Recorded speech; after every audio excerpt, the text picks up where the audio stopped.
KaraokeBooks. Treasure Island. Written by Robert Louis Stevenson. Audiobook. Chapter 33. The Fall of a Chieftain. There never was such an overturn in this world. Each of these 6 men was as though he had been struck. But with Silver the blow passed almost instantly. Every thought of his soul had been set full stretch, like a racer, on that money. Well, he was brought up, in a single second, dead. And he kept his head, found his temper, and changed his plan before the others had had time to realize the disappointment. "Jim," he whispered, "take that, and stand by for trouble." And he passed me a double-barreled pistol.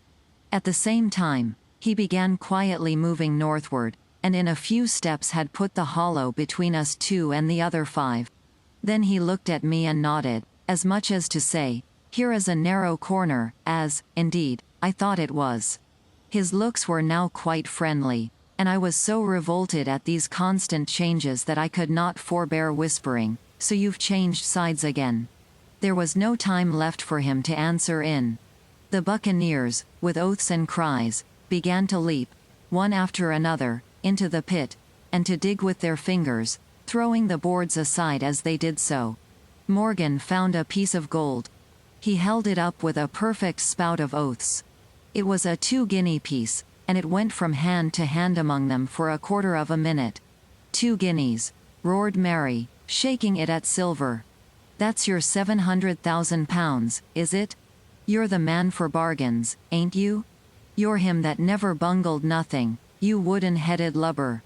"Dig away, boys," said Silver with the coolest insolence. "You'll find some pig nuts, and I shouldn't wonder." "Pig nuts," repeated Mary, in a scream. "Mates, do you hear that? I tell you, now, that man there knew it all along.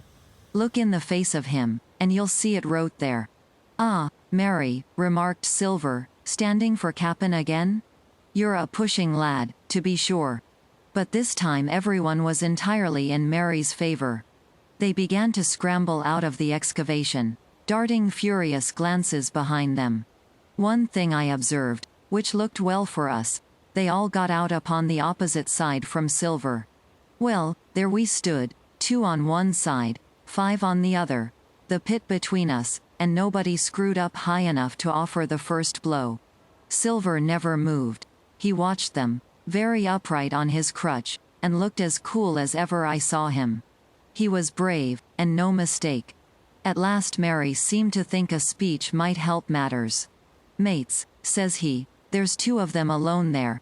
One's the old cripple that brought us all here and blundered us down to this. The other's that cub that I mean to have the heart of. Now, mates." He was raising his arm and his voice, and plainly meant to lead a charge. But just then, crack, crack, crack, 3 musket shots flashed out of the thicket. Mary tumbled head foremost into the excavation. The man with the bandage spun round like a teetotum and fell all his length upon his side, where he lay dead, but still twitching, and the other 3 turned and ran for it with all their might. Before you could wink, Long John had fired 2 barrels of a pistol into the struggling Mary, and as the man rolled up his eyes at him in the last agony, "George," said he, "I reckon I settled you." At the same moment, the doctor, Gray, and Ben Gunn joined us, with smoking muskets, from among the nutmeg trees. "Forward," cried the doctor. "Double quick, my lads. We must head him off the boats." And we set off at a great pace, sometimes plunging through the bushes to the chest. I tell you, but Silver was anxious to keep up with us. The work that man went through, leaping on his crutch till the muscles of his chest were fit to burst, was work no sound man ever equaled, and so thinks the doctor. As it was, he was already 30 yards behind us, and on the verge of strangling, when we reached the brow of the slope. "Doctor," he hailed, "see there. No hurry." Sure enough, there was no hurry. In a more open part of the plateau, we could see the 3 survivors still running in the same direction as they had started, right for Mizzen-mast Hill.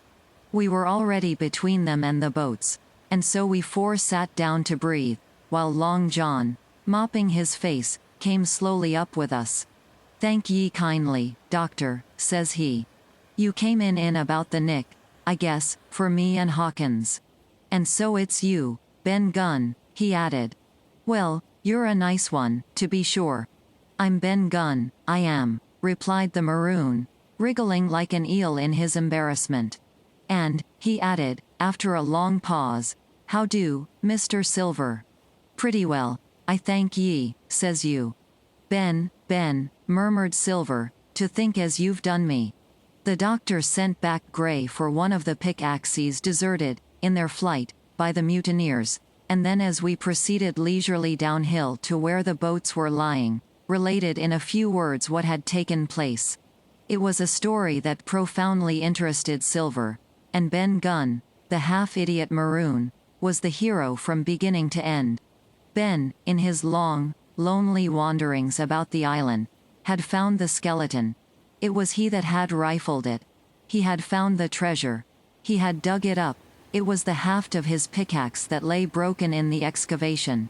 He had carried it on his back, in many weary journeys, from the foot of the tall pine to a cave he had on the two-pointed hill at the northeast angle of the island, and there it had lain stored in safety since 2 months before the arrival of the Hispaniola. When the doctor had wormed this secret from him on the afternoon of the attack, and when, next morning he saw the anchorage deserted, he had gone to Silver, given him the chart, which was now useless, given him the stores, for Ben Gunn's cave was well supplied with goat's meat salted by himself, given anything and everything to get a chance of moving in safety from the stockade to the two-pointed hill, there to be clear of malaria and keep a guard upon the money. "As for you, Jim," he said, "it went against my heart, but I did what I thought best for those who had stood by their duty, and if you were not one of these, whose fault was it?" That morning, finding that I was to be involved in the horrid disappointment he had prepared for the mutineers, he had run all the way to the cave, and leaving the squire to guard the captain, had taken Gray and the maroon and started, making the diagonal across the island to be at hand beside the pine. Soon, however, he saw that our party had the start of him, and Ben Gunn, being fleet of foot, had been dispatched in front to do his best alone. Then it had occurred to him to work upon the superstitions of his former shipmates, and he was so far successful that Gray and the doctor had come up and were already ambushed before the arrival of the treasure hunters. "Ah," said Silver, "it were fortunate for me that I had Hawkins here.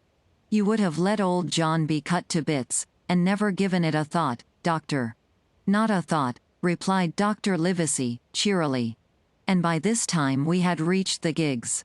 The doctor, with the pickaxe, demolished one of them, and then we all got aboard the other and set out to go round by sea for North Inlet.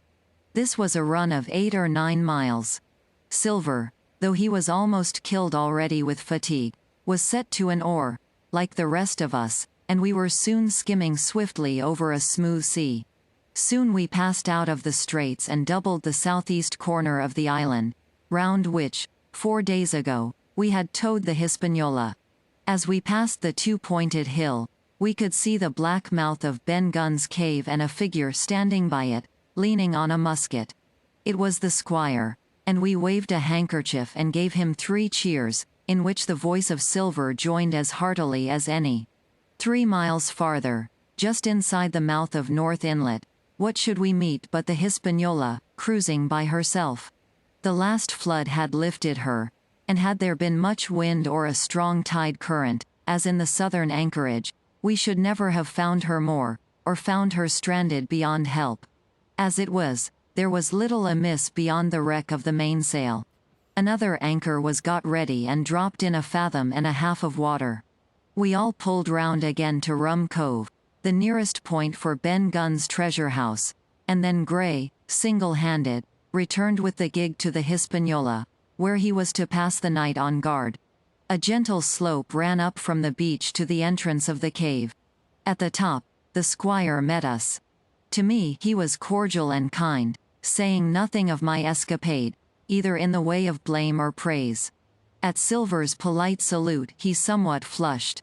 "John Silver," he said, "you're a prodigious villain and impostor, a monstrous impostor, sir. I am told I am not to prosecute you. Well, then, I will not. But the dead men, sir, hang about your neck like millstones. Thank you kindly, sir, replied Long John, again saluting. I dare you to thank me, cried the squire. It is a gross dereliction of my duty. Stand back. And thereupon we all entered the cave. It was a large, airy place, with a little spring and a pool of clear water, overhung with ferns. The floor was sand. Before a big fire lay Captain Smollett, and in a far corner, only duskily flickered over by the blaze, I beheld great heaps of coin and quadrilaterals built of bars of gold.